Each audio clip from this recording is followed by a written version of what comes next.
going to start moving this along now a little quicker, and I have to back up before we start the Roman Civil War a couple years, because remember the illegal triumvirate they had formed of Marcus Crassus, Gnaeus Pompeius, and Julius Caesar?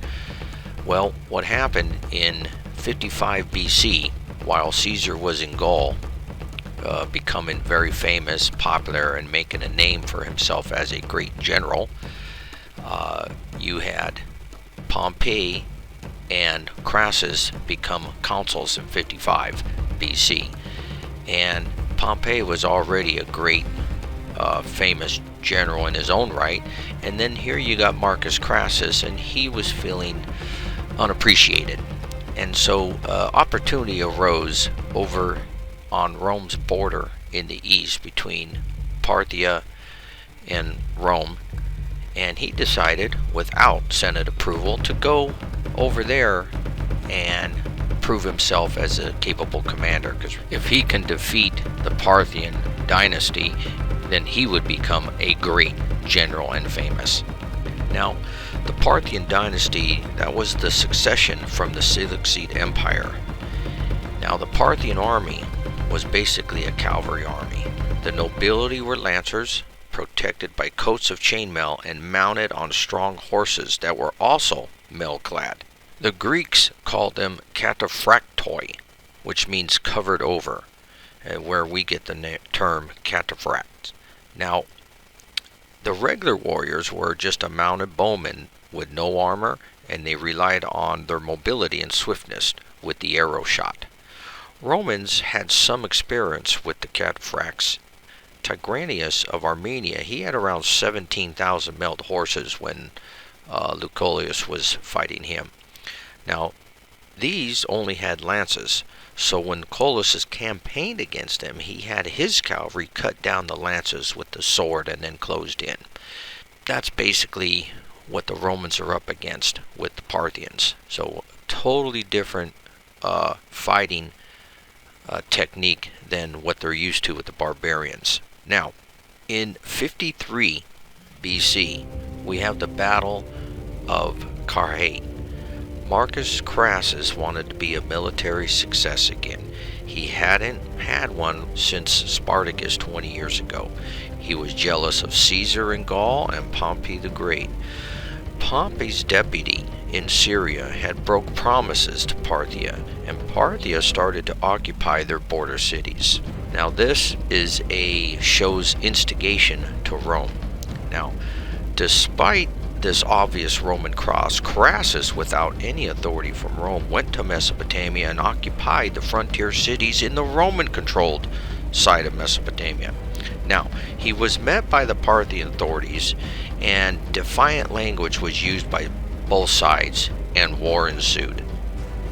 Crassus, he began to march on the Seleucids from Carrhae. The legions soon became a constant target from enemy missile fire.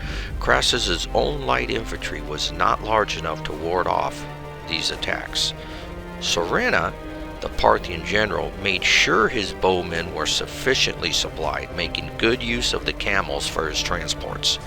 Crassus sent his own son Publius with 8 cohorts, 500 archers, and 1,300 cavalry to ward off the Parthian bowmen. Now, the Gauls who were under his command, they fought with distinction and had some success against the cataphracts by grabbing hold of the lances, then stabbing the horses from the unprotected underbelly. But in the end, Publius, being separated from the main force, was annihilated. The Roman forces were now obliged to retreat by night, but were exhausted. They left 4,000 wounded behind to be butchered. The Persians continued their chase in the morning when the straggling columns lost contact with each other in their night march. Gaius Cassius led 10,000 legionnaires back to safety.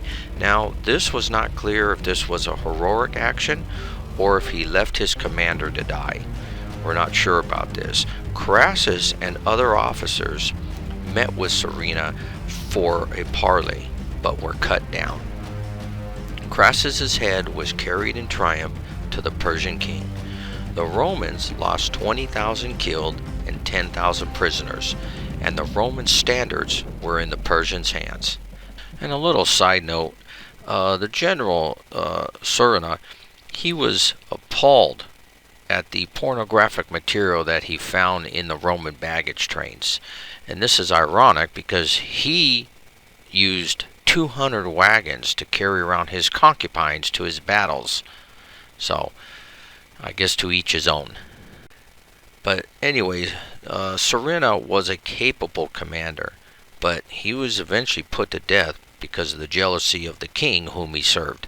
This battle is a Roman loss, but I bring this up mainly because now there's no more triumvirate. Now the world is in Caesar's and Pompey's hands. So when Caesar gets done fighting the Gallic Wars, there's a dialogue that carries on for like a year between the Roman Senate and Caesar, because Caesar's trying to enter the political realm and the Senate doesn't want him there. Now, Caesar, remember, original commission as proconsul was 3 years, and this was way overextended for Caesar, but because of Pompey and Crassus and him controlling Rome, they kept extending his proconsulship. Because remember, as long as he held that position, he couldn't be prosecuted for crimes and stuff like that, and a lot of other rules came with that, so he made sure his position was still intact. So the Senate, with one cast of vote, declared him to step down from this position. And he said he would, but he wanted another position in Rome, and the Senate says no. This went back and forth. Now finally, the Senate said to disband his armies and return to Rome as a private citizen. Now this would have been political ruin for Caesar. So what'd he do? Caesar took one legion, the 13th, and he crossed the Rubicon. This is the boundary between Transalpine Gaul and Italy.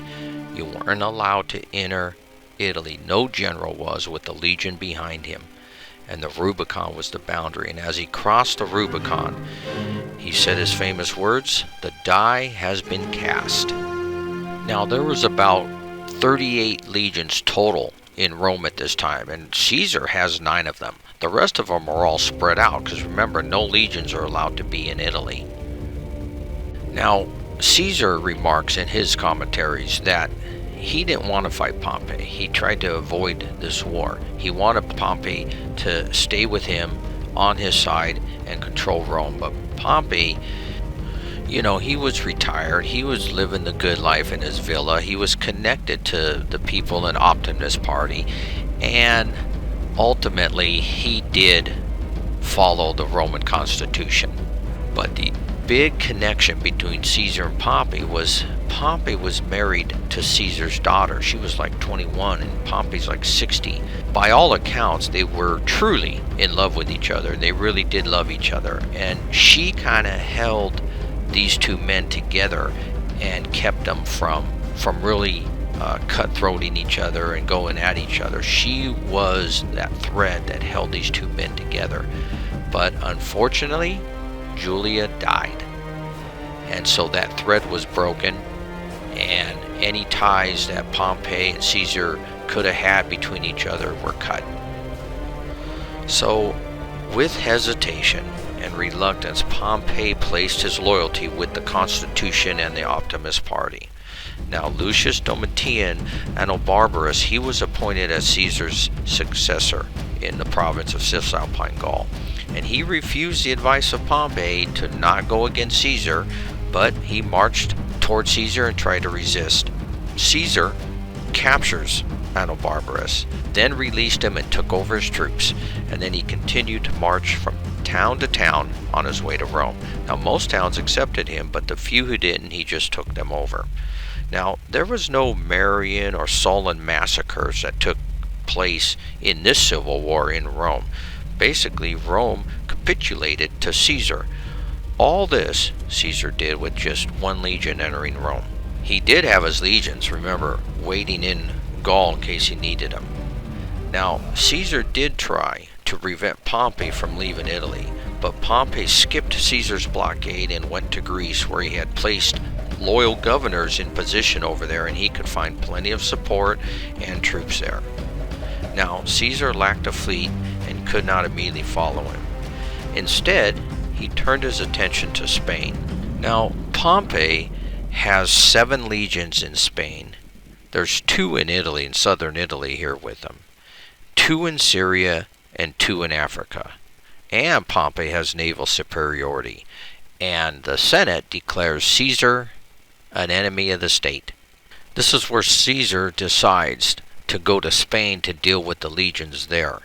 And this is where he makes another famous comment, that I go to Spain to fight an army without a general. Then I will go to Greece and fight a general without an army. Now this was a sound strategic decision on Caesar's part, because the veteran legion, there were several veteran legions out of the 7 over there in Spain that could constantly threat Italy from his rear. Moreover, until Caesar could build a fleet, there was no practical way to get at Pompey in Greece unless you considered a grueling march through the border marchlands of Illyria. So the best action he can take right now is to get rid of those legions behind him, and he can march to Spain overland. Now, before setting out, he has to secure his position in Italy. He appointed Marcus Aemilius Lepidus as a prefect of Rome, and Marcus Antonius, which is Mark Antony. They were both given the political and military control of Italy. To secure Rome's grain supply, Caesar sent young Carrhae to gain control of Sicily and Africa. So with his main base secured now in central Italy, from there you can control the entire Mediterranean, he now marches towards Spain. And this will bring us to the Battle of Ilerda in Spain.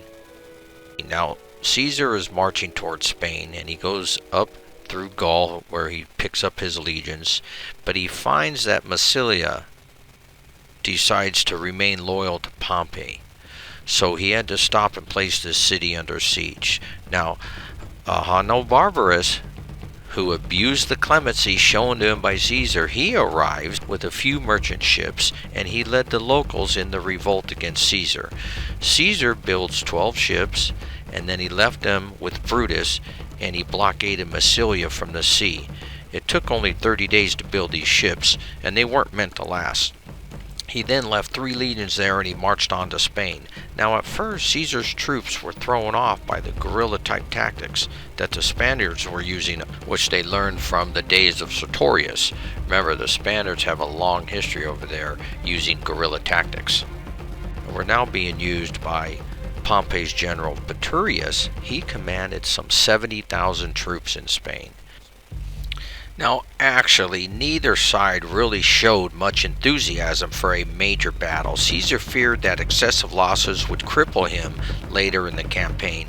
Besides, he was reasoning that if he could force the surrender of the Centurions, he was pretty sure he could get the rank and file to join his own legions, thereby greatly increasing his strength. So accordingly, Caesar cut Peturius' lines of communications with their base at Ilerda.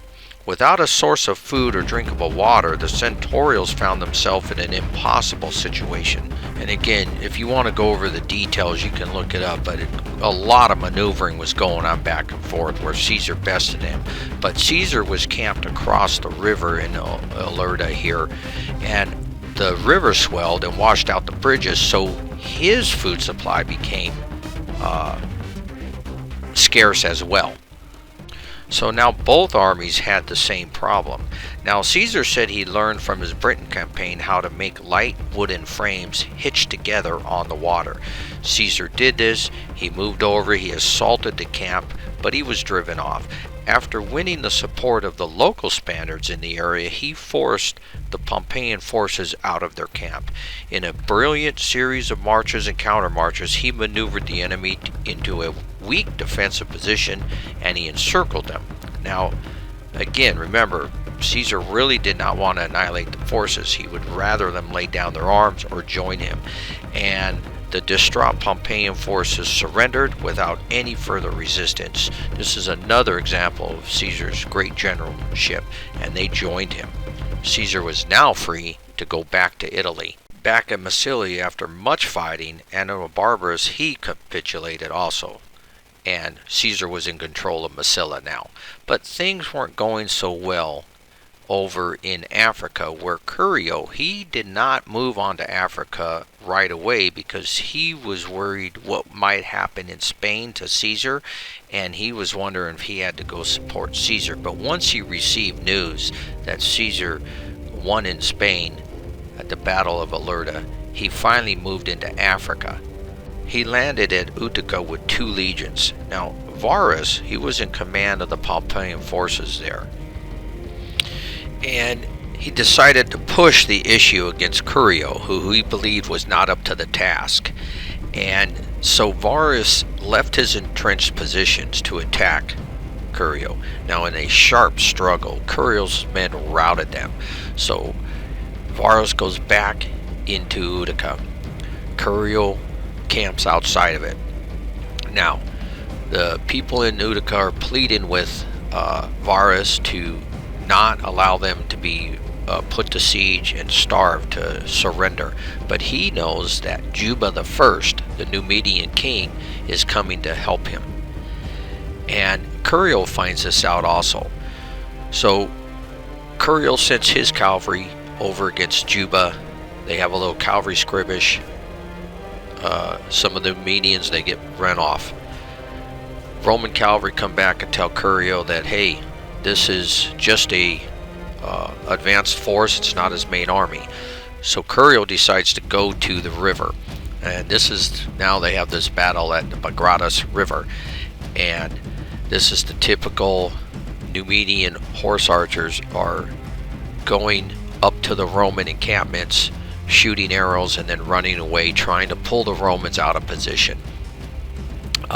It doesn't work that well, but they just keep doing it. The Romans are tired. They can't really advance after the Numidians. The cavalry does a little, but the cavalry now comes in contact with Juba's main force. And so Juba just decides to stay on the other side of the river and allow his cavalry to keep bothering the Romans and keep circling them in and out. The Romans are coming to the point of exhaustion, but Juba keeps reinforcing his horsemen with his force, and he keeps, refreshing his troops, and eventually the Romans are slaughtered and Curio is slain. Juba captures the senators there and he executes them. So the Caesareans, they abandoned Africa entirely and they fled back to Sicily. Now, this should have tilted the strategic balance to the Centurials, because from Africa they had a base from which to harass Caesar's southern flank and launch invasions against Spain, Sicily, and Italy. Instead, Pompey's forces did nothing, which was fortunate for Caesar, because he was preoccupied with other matters. Now, in Rome, the Senate appointed Caesar dictator, and this gave him power to match the political strength his army provided. The only problem was dealing effectively with Pompey himself. Beyond being the Senate's man, he was a genuinely popular general in his own right. This meant that he challenged the legitimacy of Caesar's achievements politically as well as militarily. So accordingly, Caesar had to prosecute the civil war vigorously and decisively before he lost the initiative. So he had to take the war to his opponent in Greece. Now this brings us to 48 BC. It's the Battle of Dyrrhachium. And Caesar manages to transport his troops into winter across the Adriatic. Now Marcus Antony, who stayed behind with 10,000 men, he was to cross in the spring. Pompey and Caesar faced each other at Dyrrhachium. Caesar's force was much smaller, but he did have a better army. Caesar's position was precarious, and Pompey chose wisely to not commit to a pitched battle but stayed in his defenses. Caesar characteristically circumvallated Pompey's defenses with his own. Caesar's troops were not supplied well and his army grew hungry, while Pompey was well supplied. This is another reason why control of the Adriatic was very important, because it's so much easier to supply your army by ship than it is by land. In the spring, though, Antony finally arrived, and a battle ensued when Pompey was informed of a weakness in Caesar's defense. And Pompey came out to do battle and took advantage of the weakness. Eventually, Pompey's forces broke through Caesar's lines. On the right, Caesar's legions attacked and got lost and confused trying to make their way around the encampments. It was a costly failure, and Caesar lost 1,000 of his veteran troops. The commander of Pompey's left wing was Labienus. Remember, Labienus was Caesar's right-hand man in the Gallic Wars. He chose to not join Caesar when Caesar crossed the Rubicon. He said he would not go against the Roman constitution. Now, Caesar was forced to withdraw. He loses his battle, and he starts withdrawing toward Thessaly. And this is where people start to think Pompey may not be as decisive as he once was when he was younger, because some believe that if he would have followed up his victory, he may have ended the war that day. But he didn't do so. He allowed Caesar to regroup. Caesar rallied his men, raised the morale. He didn't lose a lot of men at Dyrrhachium either. So maybe Caesar wasn't as beat up, and Pompey knew this. And it is also believed by some, now of course Caesar just marched into Thessaly at this point, and he was looking for corn, but it has been suggested that Caesar was hoping Pompey would follow him here, and they'd be able to fight an open field battle on good ground. Anyhow, this was the first real reverse for an army under Caesar's personal command in years. So Pompeius's gamble about attacking the weakened sector paid off. Now, this brings us to the Battle of Pharsalus in 48 BC. Pompey, he was hesitant to follow Caesar. He just wanted to surround Caesar and starve him into defeat. He knew supply was a problem for him. But Pompey was persuaded to follow Caesar by his commanders, who wanted a decisive fight and felt Pompey was too old to be decisive.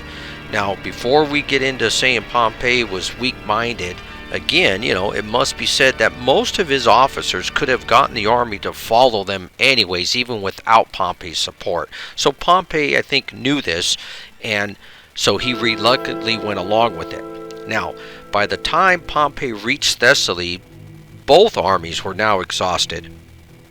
His men were irritable and were pressing for action. Pompey finally offered battle after linking up with one more legion under Pius Scipio, who moved from Syria to Macedonia. Caesar also was reinforced by Gabinius.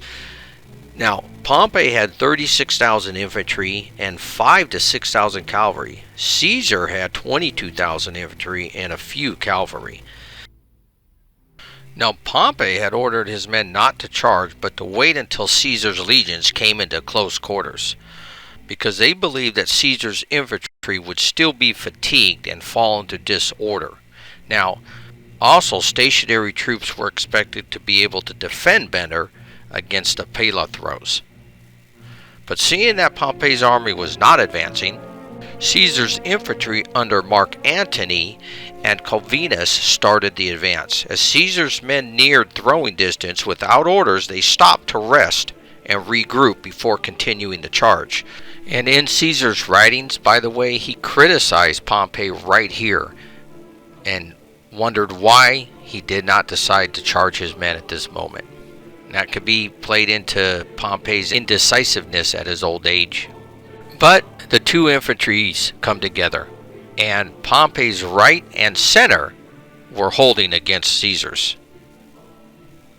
It was at this time that Labienus ordered his cavalry on his left to attack Caesar's cavalry.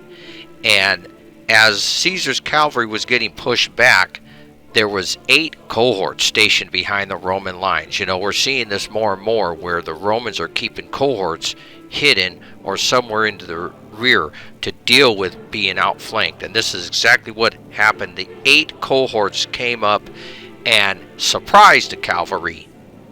And instead of throwing their pilum, they used them as thrust weapons and spears, and they were stabbing the cavalry. And this panicked the cavalry. Just then, Caesar's cavalry had wheeled about and came back and hit Pompey's cavalry. Labienus's cavalry lost hundreds and hundreds of men to the cavalry pursuit. After failing to reform, Pompey's cavalry ran. This left the left wing of his legions exposed to the hidden troops as Caesar's cavalry wheeled around their flank.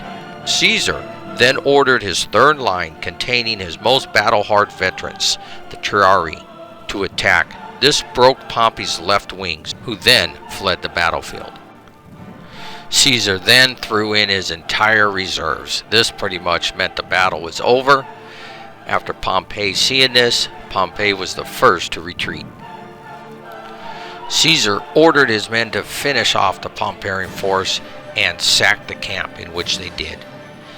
Caesar says he only lost like 200 soldiers and 30 centurions, but we believe there was probably around 1,200. And this is where Caesar would praise the experience of his soldiers, and he remembered each of his centurions by name.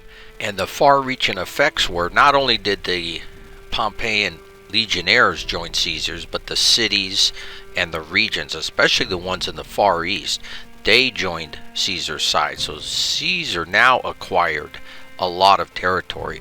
The only holdout right now that he did not control was in Africa, and that's where he headed to. Now, one thing I want to say is Caesar often writes of the respect he had for his centurions' courage and leadership. And if you don't know, the command structure of the legion right now was legatus was the general. Next to command was the prefect. Then the tribunes, which held mainly staff appointments of the legion.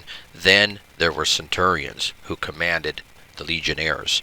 5 would serve in the first cohort of 120 men, and then a total of 54 served in the cohorts from 2 to 10, and each centurion commanded a century within the cohorts. That's why they were called centurions, and the centuries were roughly 100 men, including supply personnel.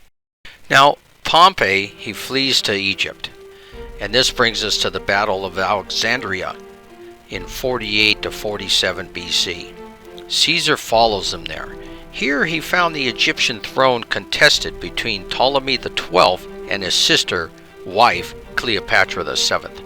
Now, Ptolemy XII had ordered that upon Pompey's immediate arrival he was to be executed, which is what it was happened. So Pompey was already murdered, and Ptolemy XII was so despised by his people that he was expelled. Ptolemy XIII was the new but young ruler when Caesar arrives. Now, from time Caesar arrived, he started offending his host. He had the audacity to order both claimants to report to him on October 7th, 48 BC, for a decision of a rightful ruler. Rome just always considered Egypt to be their protectorate, even though they were an independent state. But they did protect Egypt from hostile nations around them. Cleopatra complied to this order, but the 13-year-old Ptolemy declined. Instead, he ordered his general, Achillas, to move on Alexandria and arrest the Roman. With only 3,200 men, Caesar had turned the royal palace into a fortress. Here the legionaries fought off 20,000 Egyptians for 5 months. Now, to avoid a fatal siege here, Caesar had sent a detachment of Romans to the port of Pharos and held the port open until reinforcements could arrive. Now, the fiercest fighting happened here in the port, which the Romans had burnt most of the Egyptian ship. And this fire had jumped into the city and burnt a lot of Alexandria down, including the great library of Alexandria. This is where Ptolemy, like the first or second, I can't remember which, but he made it his duty. He went around and collected all the ancient books he could find, including the Hebrew written Bible and their manuscripts, and he collected them in Alexandria, and all these books were lost. Anyway, and since the fighting was so terrible there, reinforcements could not enter the port, but reinforcements finally arrived in the March of 47 by way of Palestine. They just marched over. Caesar then met the Egyptians on an open field. Now, Caesar gets a win for the Battle of Alexandria. And now this brings us to the Battle of the Nile, now in 47. Now, this is where Ptolemy the 13th had drowned. The Romans routed Achilles' army. Caesar now made Ptolemy the 14th and Cleopatra joint rulers. And then Caesar spent several months with his mistress, Cleopatra, who had a son by Caesar named Caesarion. This ends the career of one of the greatest generals that Rome had. Actually, probably the top general so far. Gnaeus Pompeius. His record is 8-3-2. Now, while Caesar was in Egypt in 47 BC, we come to the Battle of Zela. Now, this is Pharnacus II. He was the son of Mithridates VI, and he established himself as ruler of Pontus and routed a Roman detachment in Nicopolis. Caesar marched to meet him with 7 legions. While the Romans were making camp, Pharnacus suddenly attacked. The disciplined legionnaires did not panic and quickly assembled and overwhelmed the ill-trained Pontic forces. Caesar reported back to Rome his famous message, Veni, Vidi, Vici. I came, I saw, I conquered. Now, Caesar, he had gained the political power he needed in Rome when they made him dictator. Remember, dictator is for 1 year. But his military greatness also established him as the premier and undisputed ruler of Rome. He returned back to Rome and he established himself as the one and only power. Now, Caesar still had many fires to put out in order to consolidate that power. Some of his legions, for example, mutinied because they were promised land and payment, and Caesar kept them in his army for years and years. So they were starting to mutiny and demanded their pay. But Caesar, he still had many enemies, and his armies were really the only thing that backed his power. He had to move around Italy, making more promises to his legions and putting out the political troubles. There were times that Caesar needed to be in multiple places at once, and so was very active. His mere presence, though, would calm any of his legions' complaints, and so he did manage to maintain control of his legions around Italy. Now, that brings us to a rule. Keep good your promise to your legions. Now, the only undisputed area right now was in Africa. And in 46, Caesar was forced to sail to North Africa, where Sextius, son of Pompey, and Juba I, king of Numidia, stood in defiance to his rule. Caesar pushed his army inland. He soon found his three legions perilously enveloped by the hard-hitting Numidian cavalry commanded by none other than Labienus, is still there. But Caesar's great tactical skill had won the day. He formed his infantry so that alternate units faced to the rear and to the front, and then the wings he faced outward. And then he ordered an all-out attack, so his legions attacked in all directions. And the legionaries shattered the enemy's circle around them in every place at once. However, from this point on, he did start to move cautiously south. And thus Caesar gets another victory at the Battle of Ruspina. Now, as he moves south, there's another major battle fought. This is the Battle of Thapsus. This was in 46 BC. Both sides, for the next 3 months, strengthened their armies for this coming battle. Caesar now had 10 legions to the Pompeians of would amount to be about 14 legions. His bitter rivals commanding the enemy force were Titus Labienus, Metilius Pius Scipio, Sextus Pompey, and Juba I. Now Caesar opened the battle with his archers, who were on the flanks of his line, firing at the elephants, which trampled the own enemy's line. That's why Caesar never ever wanted elephants in his army. He never had them because he said they couldn't be trusted and they were too unpredictable, and this is why. How many times do you hear about elephants trampling their own forces' lines? Anyways, the elephants on the left charged Caesar's center, where the 5th Legion was, who sustained the charge with such bravery that after this battle, they wore the elephant as their insignia. The Pompeians' force started to lose ground after the elephants were stopped. Caesar's cavalry outmaneuvered the enemy and rode around and destroyed their fortified camp, and Juba I's forces started to retreat, which decided the battle. 10,000 soldiers wanted to surrender to Caesar, but were slaughtered instead. The leaders fled and went to Spain.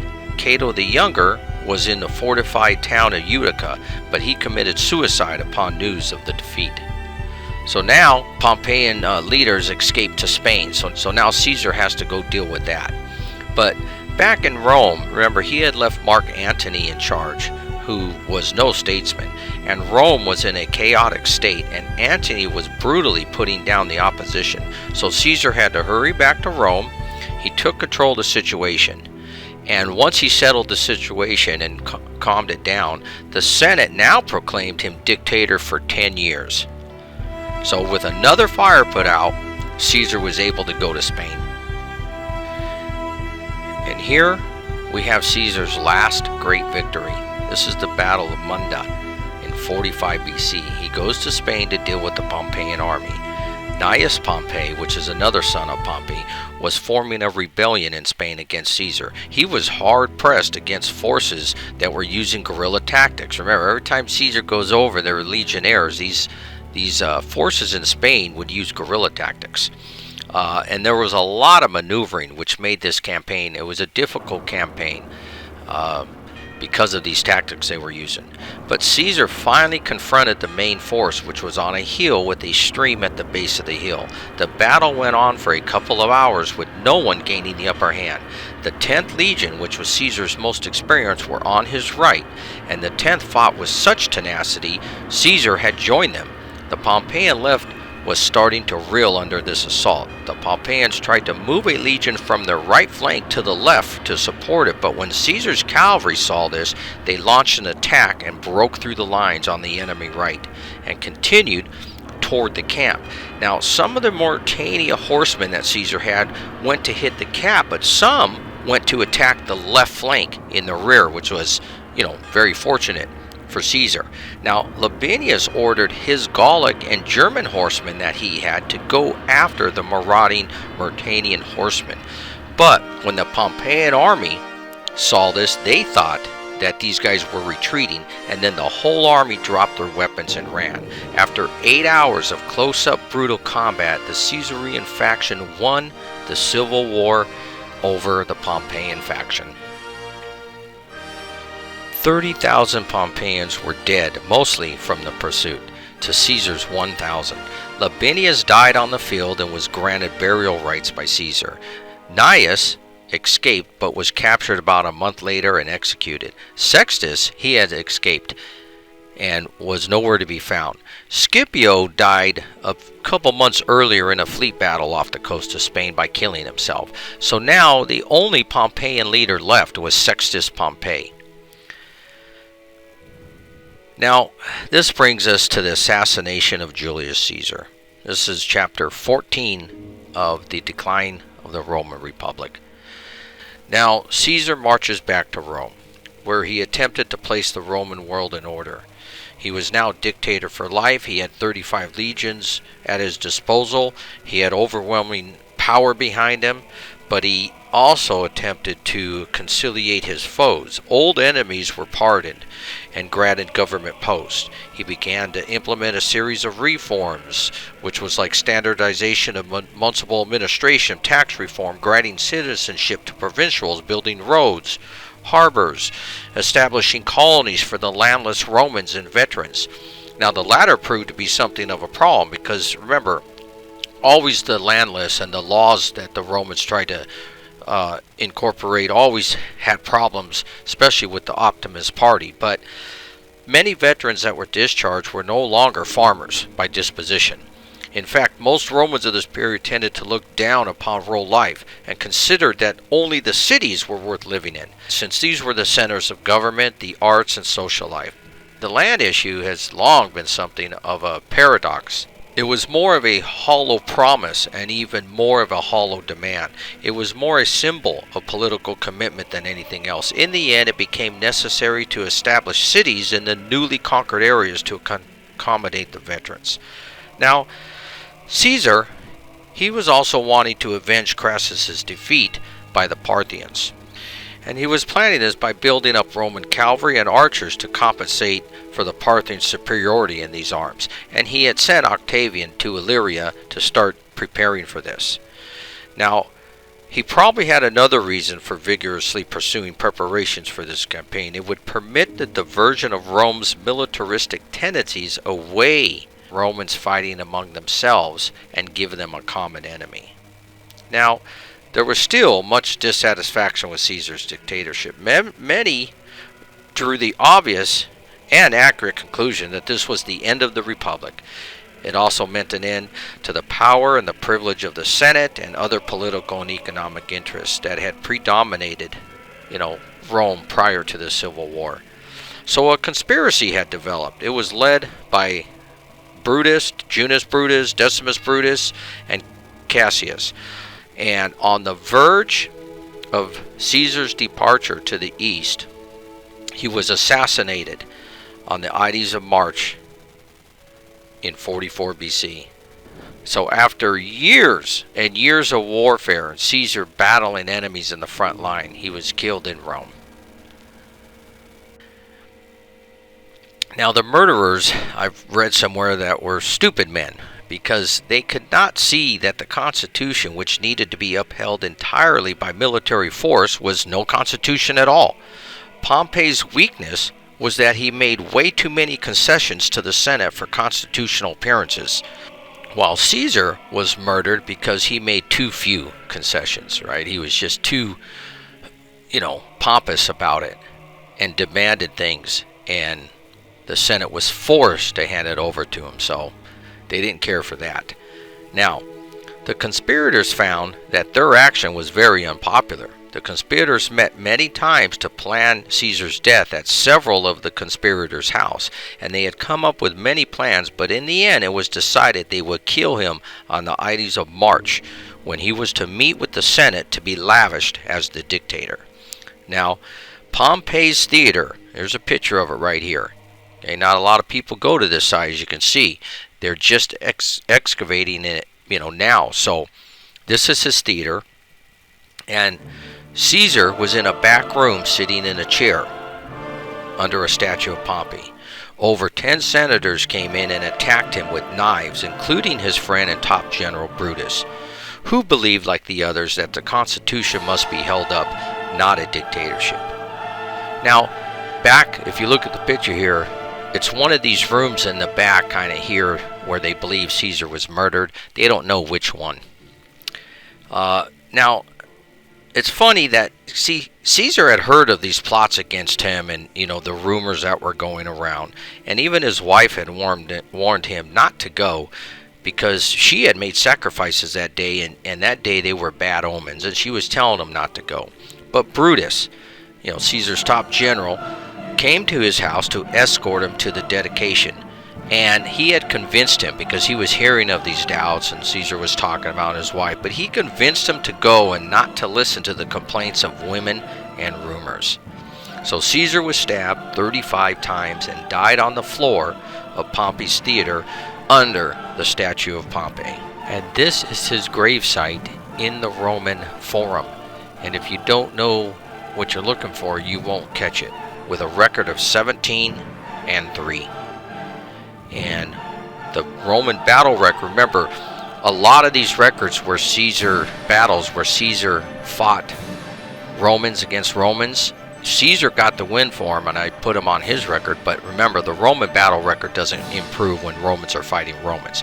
The Roman battle record is at 80 wins, 35 losses, and 2 ties.